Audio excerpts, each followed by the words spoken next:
My name is Lauren, and I never thought betrayal would come from within my own blood. While I was in Rome on a business trip, pacing boardrooms and signing contracts that could one day bring in millions of dollars, my parents were busy plotting something behind my back. I had left Florence with confidence, believing my home, my family, and my belongings were safe. But safety is an illusion, isn't it? The moment I stepped into the doorway of my old stone house, I felt a strange silence, the kind that presses against your chest like an accusation. The house had always been a place of warmth, the kind of warmth built from meals cooked in the kitchen, the kind that smelled of rosemary and wine, the kind that carried the echoes of laughter down the marble hallways. But that night, the warmth was gone, something colder lingered. I dropped my suitcase by the door and noticed a piece of paper lying neatly on the polished oak table in the foyer. It was folded once, tucked under a porcelain dish my mother had always loved. My hands trembled even before I touched it. I unfolded the note, and in my mother's delicate handwriting, I read, "Thanks for the help. Love, Mom." At first, I blinked in confusion. Help with what? Then I noticed the small space in the glass cabinet against the wall. The cabinet that once displayed my grandmother's diamond earrings, delicate pieces that sparkled like frozen fire under the light, was empty, gone. My chest tightened as though all the air had been dragged out of the room. I sank into a chair, the note still in my hand, my mind racing. Those earrings weren't just jewelry. They were a part of my grandmother's legacy, entrusted to me before she passed. She had pressed them into my palm one winter night in Milan, whispering, "Guard them, Lauren. They are more than gold and stone. They are strength, survival, and sacrifice."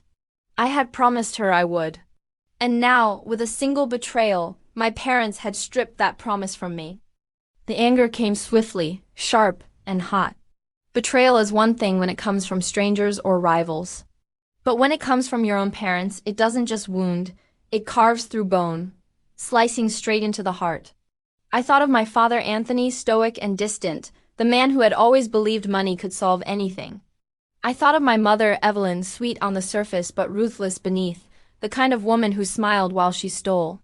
And then there was Clara, my younger sister, with her endless demands and selfish dreams. The truth hit me with sickening clarity. They had sold the earrings for money. Not for survival, not for some dire emergency, but for Clara's fantasy. A family vacation to America, her dream of New York and Broadway lights, paid for with the remnants of my inheritance. And for what?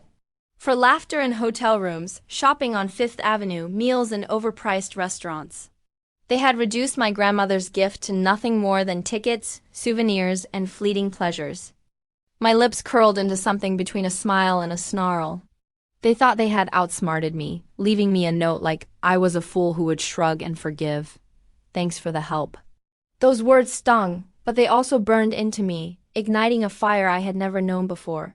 They didn't realize what they had taken from me, or what they had unleashed. I stood and walked into my office, the room where I kept my most important documents. I opened the drawer of my desk and pulled out the folder I had hidden before leaving for Rome. Insurance papers, contracts, proof that the earrings had been insured for far more than their sentimental value. My parents had sold them for $8,000, but I had already secured a policy that made them worth twice as much, if not more. They thought they had stolen from me, but in truth, they had opened the door to something far bigger. Still, it wasn't about the money anymore. It wasn't about the earrings either. It was about the audacity. They had gambled on my loyalty, betting that my love for them would keep me silent. But I'm not silent. I have never been silent. They had forgotten who I was, or maybe they had never known. As I sat there in the flickering lamplight, I felt something inside me harden. The Lauren who once laughed with her family, who once trusted in their love, was gone. In her place was someone colder, sharper, more dangerous. If they wanted to play games, I would not just play, I would win. And I would win with aggression, with strategy, with vengeance so calculated they wouldn't see it coming until it was far too late. I began to picture it then, my father's expression when he realized his control was slipping, my mother's face when she understood the cost of her betrayal, Clara's tears when her dream turned into ashes. Revenge is not always about violence. Sometimes it's about taking what matters most, turning smiles into silence. and letting the guilty drown in the consequences of their own choices. My hands tightened on the folder. I whispered aloud into the empty room, "If family steals from me, family must pay." The words echoed off the walls like an oath. I walked back into the foyer and looked at the empty cabinet once more.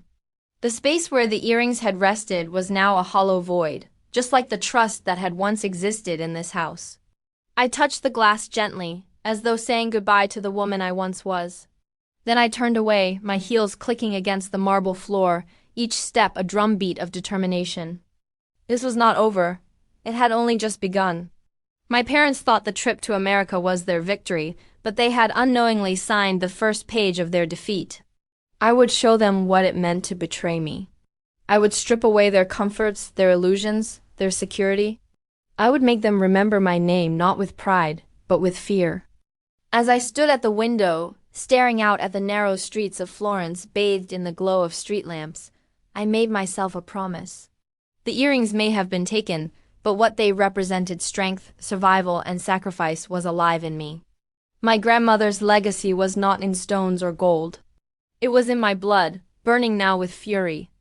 And so, with the night pressing close around me and the city whispering its secrets through the cobblestones, I smiled not with joy, but with the grim satisfaction of a woman ready to reclaim what was hers.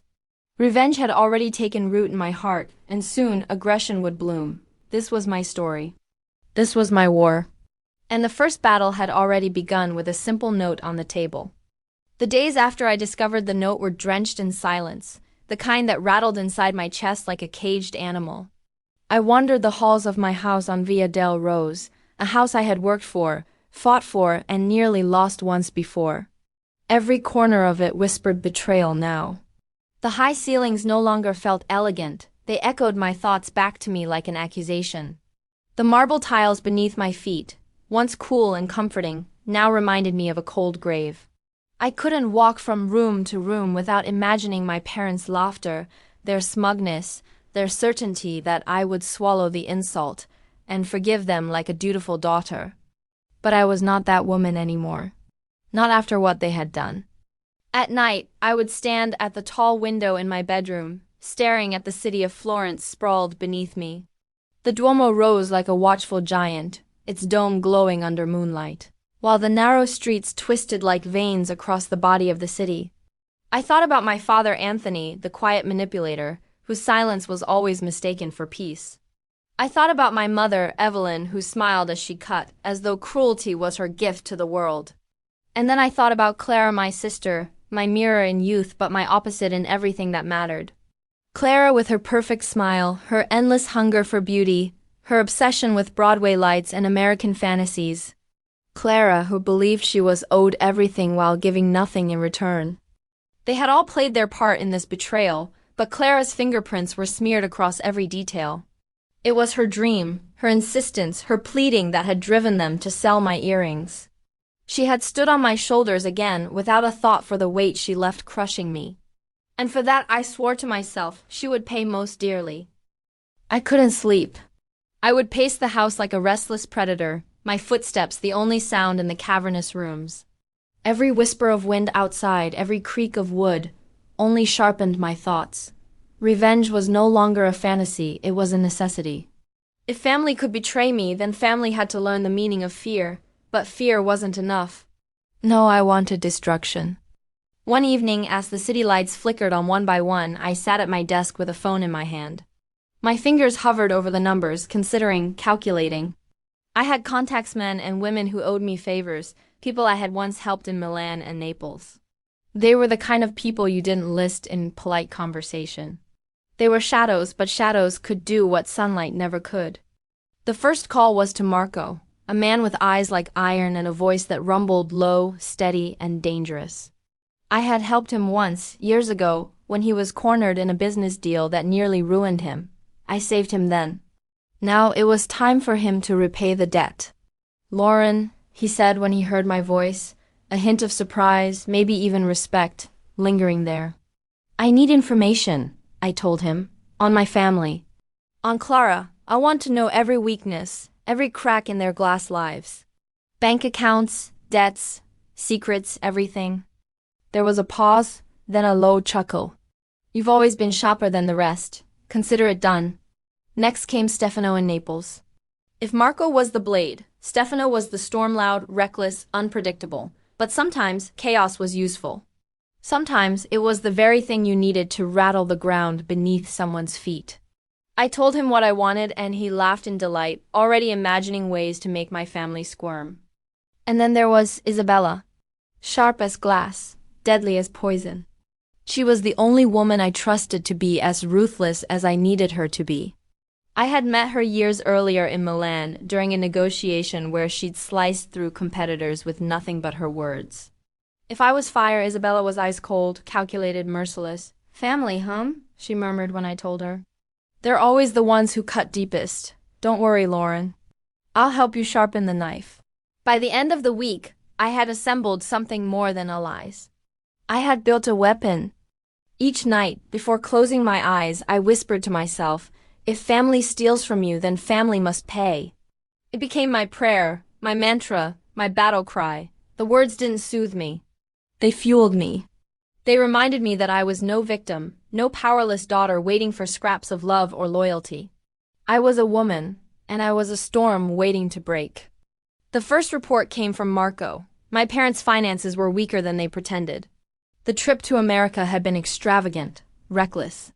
They had borrowed more than they could afford, banking on an inheritance that wasn't theirs to touch. Clara's shopping sprees had drained accounts. Their house in Rome had unpaid taxes lurking like wolves at the door. They weren't untouchable. They were fragile, more fragile than they ever wanted the world to believe. I smiled when I read the details. Fragility is the easiest thing to shatter. I began making moves quietly, like a chess player advancing pawns, while the opponent still thought they were safe. I had lawyers draft letters, accountants position funds, and my allies prepare distractions. Each step was precise, each one designed to pull the ground out from under my family, to make them stumble before they even realized the game had changed. But aggression isn't only about money, it's about presence. It's about making them feel the weight of your anger before the blow even lands. So I let whispers reach them, rumors that something was stirring in Florence, that I was making calls, that I wasn't as forgiving as they hoped. I wanted them uneasy. I wanted them to lie awake at night, wondering when the knife would strike. One night, as I walked through the halls of my house on Via del Rose, I stopped at the empty glass cabinet. I pressed my fingers against the cold surface where my grandmother's earrings had once rested. For the first time, I didn't feel only loss. I felt resolve. They had taken the earrings, but, in doing so, they had given me something far more dangerous. A reason to rise, a reason to fight, a reason to destroy. The house around me no longer felt like a prison of silence. It felt like a fortress, a war room. Every echo of my footsteps was no longer accusation, it was promise. The promise of revenge. And I intended to keep it. The day they returned from America, I was waiting. The air in Florence felt heavy that morning, as though the city itself sensed the storm I was preparing to unleash. From my window, I saw their taxi pull up to the curb outside the family's house. Clara was the first to emerge, her laughter spilling into the street. Her arms full of glossy shopping bags stamped with American name sacks, Macy's, Bergdorf Goodman. She carried a pair of designer shoes, no doubt worth 2,000 pounds, as if they were trophies. My parents followed behind her, weary but content, their post-vacation glow radiating smug satisfaction. I watched in silence as they hauled their luggage inside, their voices drifting upward. Clara's shrill excitement filled the air, stories about Times Square lights, Broadway performances, dinners in Manhattan. Every word, every laugh was fuel to the fire burning inside me. They were proud of what they had done, proud of what they had stolen from me. And that pride would be their undoing. That evening I made my move. I called my mother's phone and invited them all to dinner. My voice was calm, warm even, with no trace of the venom coiled beneath my tongue. I suggested a restaurant overlooking the Arno River, one of Florence's finest white tablecloths, flickering candles, soft violins serenading the wealthy. They believed the invitation was an olive branch, a daughter's attempt to mend broken trust. They accepted without hesitation, blind to the trap. When I arrived, I chose a table near the wide windows. The river glimmered beneath the golden lights of the city, its dark waters moving with quiet strength. It was the perfect stage for what was to come. My family entered together. My mother, Evelyn, wore pearls around her neck, as though they could disguise the rot inside her heart. My father, Anthony, appeared stiff, his face already tired of Clara's endless chatter. And Clara herself swept into the room like a queen, her American spoils draped over her arms and shoulders. They approached with smiles, believing I had forgiven them. "Lauren," my mother said warmly as she kissed my cheek. "I knew you'd understand." I smiled back, though it wasn't forgiveness in my eyes, it was fire. We ordered food and wine, and for a while I let them bask in their illusions. They spoke of their trip, of skyscrapers and Broadway actors, of money spent like water. Clara boasted about a necklace she had bought, dangling it in front of me as though I should be impressed. I nodded, listening patiently, the way a hunter waits for the prey to lower its guard. Then the violinist struck a softer note, the candles flickered lower, and I decided the time had come. I reached into my bag and placed a neat stack of documents on the table between us. My movements were slow, deliberate. My parents' laughter faltered. "What's this?" my father asked, frowning. I leaned forward, my voice calm but edged with steel. "You sold my earrings for $8,000. You thought it was clever, thought I would be powerless, but I am not powerless. I claimed the insurance doubled it, in fact. Those earrings brought me $16,000, more than you could ever have dreamed." Clara's face paled, her hand trembling around the stem of her wine glass. My mother's lips parted as though she wanted to speak but couldn't. I wasn't finished. I slid the next document toward them, the records of the loan I had once paid off in their names, hidden in fine print, binding them to obligations they had ignored. "And now?" I said, my voice sharpening. "I own the house on Via del Rose. You signed it away when you failed to read what you were so eager to escape. Your home is mine." The silence at the table was suffocating. My father's eyes darkened, his jaw clenching as though he wanted to shout but couldn't find the words. My mother's face drained of color until she looked like a ghost, her hand frozen over her pearls. And foolish Clara dropped her wine glass, the red liquid spilling across the table like blood. "You can't do this," Clara whispered, her voice trembling. I leaned back in my chair, my smile cold. "I already have." The aggression in my voice was deliberate, cutting into them as deeply as their betrayal had cut me. I wanted them to feel cornered, powerless, trapped. The restaurant carried on around us, waiters gliding between tables, laughter floating from other corners, but our table was frozen in a silence of fire and fury. "You've destroyed us," my mother finally hissed, her voice trembling with both fear and rage. "No," I corrected her, my eyes burning into hers. "You destroyed yourselves the moment you chose greed over loyalty." I only lit the match. For a long moment we sat in that tension, the fire of my aggression consuming their illusions. I could see it in their eyes, the realization that the balance of power had shifted forever. They were no longer the betrayers. They were the betrayed. I stood, gathering the documents back into my bag. The violinists played on, their music sweet and haunting, as though mocking the scene unfolding at our table. I looked at my family one last time, their faces twisted in shock and fear. "This is only the beginning," I said softly, my voice edged with venom. "You thought a note on a table would be enough to silence me. But I'm not silent, I'm not weak. And I will never forgive." Then I turned and walked out into the night, leaving them behind with their shattered pride and spilled wine. The air outside was cool against my skin, carrying the scent of the river and the weight of victory. As I walked along the Arno, the city glowing around me, I felt no guilt, no hesitation, only fire. Revenge was no longer an idea, it was alive, burning in me, driving me forward. My family had taken the first shot, but I had declared the war. And Florence, with its beauty and shadows, would be the battlefield. The weeks after that dinner in Florence passed like a storm cloud lingering over the city, heavy and unyielding. My family had left the restaurant broken, their illusions shattered, but I was not finished with them. Revenge isn't satisfied with one strike, it demands persistence. It demands that you grind your enemy into dust. that you remind them every day of the mistake they made when they thought they could cross you. My father Anthony was the first to crumble. He abandoned the family house in Florence after realizing it was no longer his. I watched him pack his things into the back of a battered car, his shoulders hunched under the weight of defeat. He moved into a small rented flat on the edge of the city, a place that reeked of despair, with peeling walls and neighbors who didn't know his name. For a man who had once carried himself with quiet authority, it was a humiliation. And I had orchestrated every step of it. My mother, Evelyn, retreated to Rome with Clara. She thought the city's size and anonymity would shield her from me, but I had already laid threads there. Through Isabella, I ensured that whispers followed her into every room she entered. People she once called friends now avoided her. Invitations dried up. Where she had once thrived on reputation and appearances, now she was met with cold stares and locked doors. The social circles she valued more than loyalty collapsed around her like a house of cards. Clara, though, Lara was the one I saved for last. She was the heart of this betrayal, the one who begged for the trip to America, the one who had smiled as my earrings were turned into tickets and souvenirs.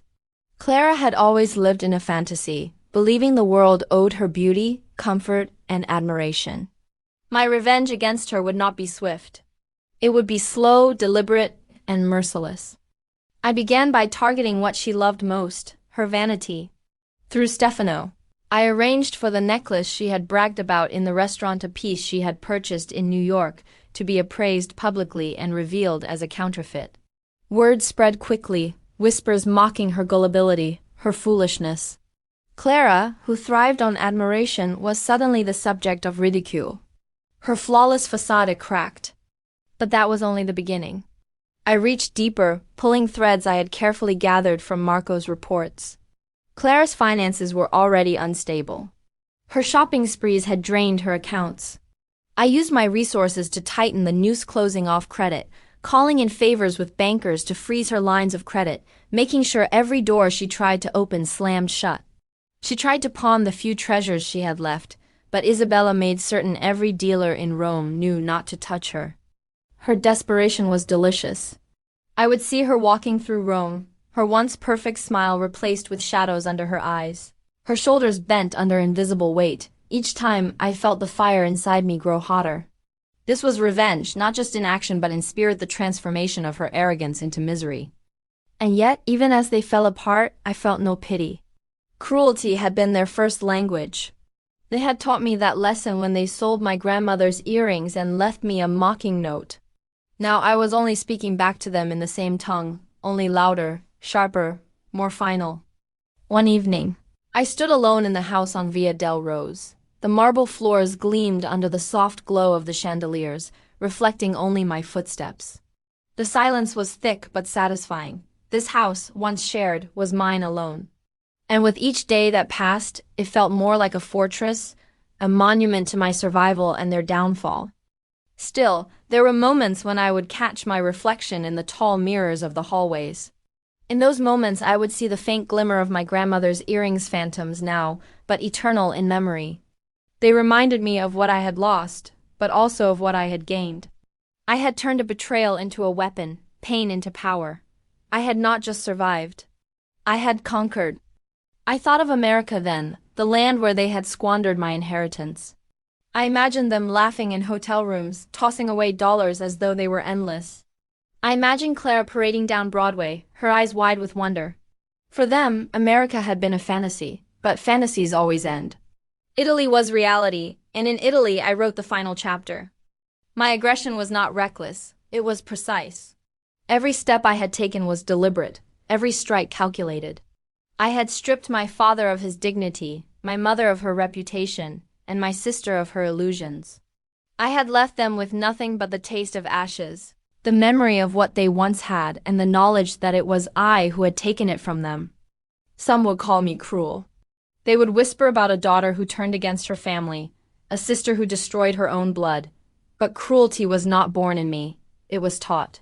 It was written in every selfish act, every betrayal, every smug smile that dismissed my worth. I had simply refined it, sharpened it, and turned it back on the ones who thought they could wield it without consequence. The price of betrayal is never light.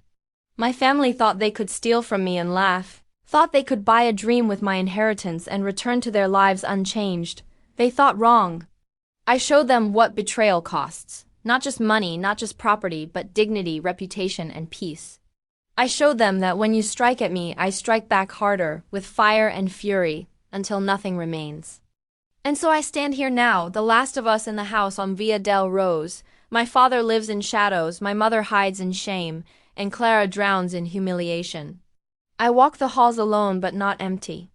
I walk with the ghosts of earrings that no longer glitter in glass, but in memory, reminding me that they were never about gold or diamonds. They were about strength, survival, and sacrifice. This is my story, Lauren's story of betrayal answered with revenge, of aggression wielded without hesitation, of family turned into enemies and enemies reduced to nothing. In America, they laughed on borrowed time. In Italy, I ended the game. And every time I pass the mirror, I see not only my reflection but also theirs broken, defeated, erased. That is the price of betrayal. And I, Lauren, collected every single pound and dollar of it.